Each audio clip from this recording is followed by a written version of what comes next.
नमस्कार दोस्तों, आज हम इस वीडियो में आपके साथ डिस्कस करेंगे एक्सियल फ्लो कंप्रेसर के बारे में। जैसा नाम से ही पता चलता है कि इस टाइप के कंप्रेसर में जो फ्लो ऑफ गैसेस रहेगा वो एक्सियल डायरेक्शन में रहेगा। मतलब कि जो गैसेस वर्किंग फ्लूइड या जो एयर फ्लो करेंगी इस कंप्रेसर में वो इस रोटेशनल एक्सिस के बिल्कुल पैरेलल होंगी। और यह डायनेमिक कंप्रेसर का एक टाइप है और इसे एयरफॉयल बेस्ड कंप्रेसर भी कहा जाता है। और इस कंप्रेसर का प्रयोग हम कॉन्टीन्यूस फ्लो के लिए करते हैं कंप्रेस्ड गैसेस का या एयर का, क्योंकि इस कंप्रेसर के प्रयोग से हमें लगातार जो गैसेस मिलती हैं वो कॉन्टीन्यूसली प्रेशराइज होकर मिलती हैं। अगर हम बात करें centrifugal compressor, axial centrifugal compressor या जो मिक्स्ड फ्लो कंप्रेसर होता है जिसमें फ्लूइड फ्लो में रेडियल कंपोनेंट इंक्लूड होता है, लेकिन एक्सियल फ्लो कंप्रेसर के केस में रेडियल कंपोनेंट इंक्लूड नहीं होता। अब बात करते हैं कि इसकी कंस्ट्रक्शन किस प्रकार से होती है। अगर आप यहाँ पर देखें, ये जो डायग्राम है ये टर्बोफैन का डायग्राम है जो हम जेट इंजन में यूज़ करते हैं। यहाँ पर ये स्पिनर लगा है, उसके बाद ये फैन ब्लेड हैं, उसके बाद लो प्रेशर कंप्रेसर जिसे हम बूस्टर कहते हैं, और उसके बाद लगा है एक्सियल कंप्रेसर। तो हाई प्रेशर कंप्रेसर यहाँ पर लगा हुआ है, तो ये एक्सियल कंप्रेसर है। तो इसकी कंस्ट्रक्शन की अगर बात करें, इसके जो मेन कंपोनेंट होते हैं, सबसे मेन कंपोनेंट अगर हम देखें, इसमें केसिंग होती है जो आपको ये नज़र आ रही है, ये केसिंग है। और केसिंग के बाद रोटर है, ये जो रोटर आपको नज़र आ रहा है।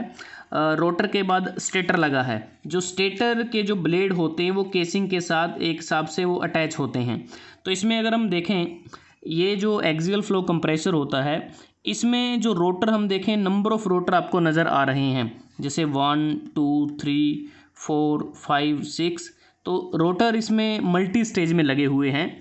उसके बाद प्रत्येक रोटर के बाद आप देखेंगे कि स्टेटर वेन लगे हैं जो फिक्स होते हैं। जो रोटर है वो रोटेट करता है। और इसमें अब एक चीज़ और ध्यान में देने लायक है कि रोटर और स्टेटर का जो एक सेट होता है उसे हम स्टेज कहते हैं।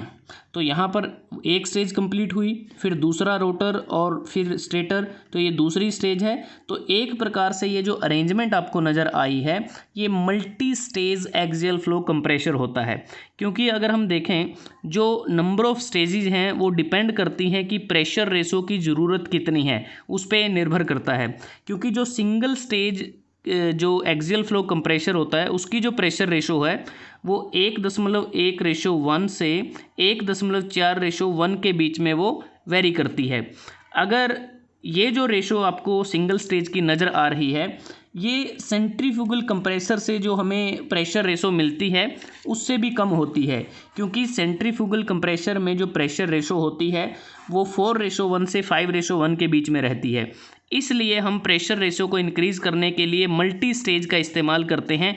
और मल्टी स्टेज में हम जो अनेक स्टेजेस को, नंबर ऑफ़ स्टेजेस को एक साथ लिंक कर देते हैं, जिससे मल्टी स्टेज एक्सियल कंप्रेसर हमारा जो प्रेशर रेशो है उसको बढ़ा देता है। और वो जो प्रेशर रेशो है वो 40:1 तक हम अचीव कर सकते हैं। इतना ज़्यादा इसको अचीव किया जा सकता है। उसके बाद अगर हम देखें, जो यहाँ पर स्टेटर वेन लगी हैं ये फिक्स होती हैं और कंसेंट्रिक होती हैं with the axis of the rotation, उसके साथ कंसेंट्रिक होती हैं। और कंप्रेसर में जो ब्लेड या वेन्स इस्तेमाल होती हैं वो फ्लैट होती हैं। उसके बाद एक्सियल कंप्रेसर के सेंटर में अगर आप देखें, ये जो इसका सेंटर होता है यहाँ पर एक प्रकार से कॉमन पावर शाफ्ट होती है। ये आप देख पा रहे हैं, ये कॉमन पावर शाफ्ट है जिसको हम इलेक्ट्रिक मोटर से या गैस टरबाइन से इसको ड्राइव किया जाता है। तो इसमें इस शाफ्ट पे ही नंबर ऑफ़ जो रोटर होते हैं, जो नंबर ऑफ़ स्टेजेस हैं वो हमारी इसी के अनुसार ही यहाँ पर लगी होती है। उसके बाद यहाँ से एयर का इंटेक होता है और एयर जो फ्लो करती है बिल्कुल ये जो रोटेशनल एक्सिस होता है बिल्कुल इसके पैरेलल जो एयर है वो इसमें एंटर करती है। और एयर का एग्जिट भी बिल्कुल इस रोटेशनल एक्सिस के बिल्कुल पैरेलल होता है। तो इस प्रकार से जो एयर है इस कंप्रेसर में वो पूरी तरह से एक्सियल डायरेक्शन में वो मूव करती है। अब बात करते हैं कि इसकी जो वर्किंग है वो किस प्रकार से होती है। तो वर्किंग की सबसे पहले बात करेंगे कि जो एक्सियल फ्लो कंप्रेसर होता है इसको इलेक्ट्रिक मोटर या फिर गैस टरबाइन के द्वारा इसको ड्राइव किया जाता है। और जैसा हमने बात की कि इस कंप्रेशर में जो फ्लूइड गैस या फिर जो एयर की जो एंट्री और एग्जिट है वो एक्सियल डायरेक्शन में होता है। और इस टाइप के कंप्रेशर में वर्किंग फ्लूइड गैस या फिर एयर का जो कंप्रेशन है, कोई भी एक मीडियम हम यूज़ कर सकते हैं, उसका जो कंप्रेशन है वो ये जो पैसेज होते हैं इन पैसेज के डिफ्यूज़न एक्शन पर आधारित होता है। मतलब कहने का ये है कि जो स्टैटर हम इसमें यूज़ करते हैं, जिसको हम डिफ्यूज़र भी बोल देते हैं, वह काइनेटिक हेड जो होता है फ्लूइड का, गैस का या जो एयर का जो काइनेटिक हेड होता है, उसको वह प्रेशर राइज में कन्वर्ट करता है। या दूसरे शब्दों में अगर आप सुने कि जो रिलेटिव काइनेटिक हेड जो एग्जिस्ट करता है वह रोटर की रोटेशन के कारण होता है। जो रिलेटिव काइनेटिक हेड जो एग्जिस्ट करता है वह रोटर की रोटेशन के कारण होता है। मतलब कि जो रोटर है वह हमारी गैस या एयर की जो रिलेटिव काइनेटिक हेड को वह कम करके फ्लूइड के एब्सोल्यूट काइनेटिक हेड में ऐड करने का काम करता है। मैं फिर से रिपीट कर रहा हूँ कि जो रोटर हम इस्तेमाल करते हैं वह फ्लूइड या गैस या फिर एयर की जो रिलेटिव काइनेटिक हेड है उसे कम करता है और इसे फ्लूइड की जो एब्सोल्यूट काइनेटिक हेड में ऐड करने का काम करता है। मतलब रोटर का फ्लूइड पार्टिकल्स पर यह इम्पैक्ट रहता है कि रोटर फ्लूइड पार्टिकल की एब्सोल्यूट वेलोसिटी को इंक्रीज कर देता है, बढ़ा देता है, और साथ में ही फ्लूइड और रोटर के बीच जो रिलेटिव वेलोसिटी होती है उसको कम करता है। मतलब रोटर दो चीज़ें करता है, एक तो एब्सोल्यूट वेलोसिटी को इंक्रीज करता है और रोटर और फ्लूइड के बीच की जो रिलेटिव वेलोसिटी है उसको कम कर देता है। और इसको हम ऐसे भी बोल सकते हैं कि रोटर फ्लूइड गैस या एयर की एब्सोल्यूट वेलोसिटी को इंक्रीज कर देता है और स्टेटर इसे प्रेशर राइज में कन्वर्ट कर देता है। अगर रोटर को डिफ्यूजिंग कैपेबिलिटी के साथ डिज़ाइन करें तो इससे नॉर्मल फंक्शनिंग के साथ साथ प्रेशर राइज में भी हमें मदद मिलेगी, जिसके परिणाम स्वरूप पर स्टेज ज़्यादा प्रेशर राइज होगा फ्लूइड, एयर और गैस का। स्टेटर और रोटर दोनों एक साथ कॉन्स्टिट्यूट होंगे। तो यहाँ पर आप समझ सकते हैं, अगर हम इसको आसान शब्दों में कहें, कि जो रोटर होता है वह एयर को एक्सेलरेट करने का काम करता है और जो स्टेटर होता है वह उसको डिफ्यूज़ करता है। मतलब कि रोटर के द्वारा एयर की एब्सोल्यूट वेलोसिटी को इंक्रीज किया जाता है और डिफ्यूज़र के द्वारा डिक्रीज किया जाता है और प्रेशर को राइज किया जाता है। तो इस प्रकार हमें एट द एंड हमारा जो स्ट्रोक है एक प्रकार से वहाँ पर हमें कंप्रेस्ड एयर की डिलीवरी होती है जिसका प्रेशर ज़्यादा होता है और उसको फर्दर ऑपरेशन के लिए यूज किया जाता है।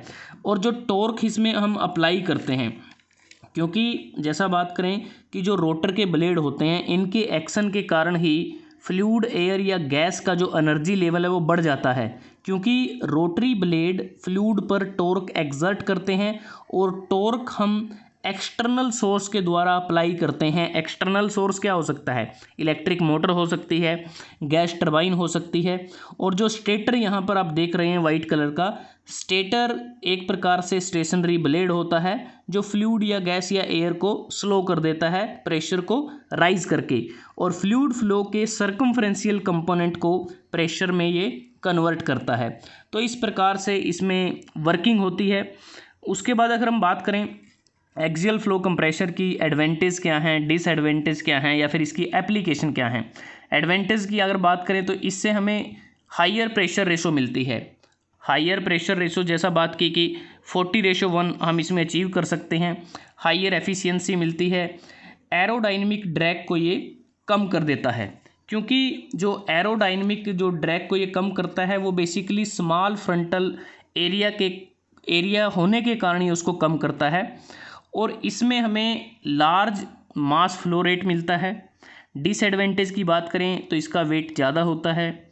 स्टार्ट करने के लिए हमें ज़्यादा पावर की रिक्वायरमेंट होती है। लो प्रेशर राइज होता है। अगर हम एक स्टेज की बात करें तो उस पर प्रेशर राइज कम होता है, इसलिए हमें मल्टीपल स्टेज की इसमें ज़रूरत पड़ती है। एक्सपेंसिव है और इसकी मैन्युफैक्चरिंग भी थोड़ी डिफ़िकल्ट है।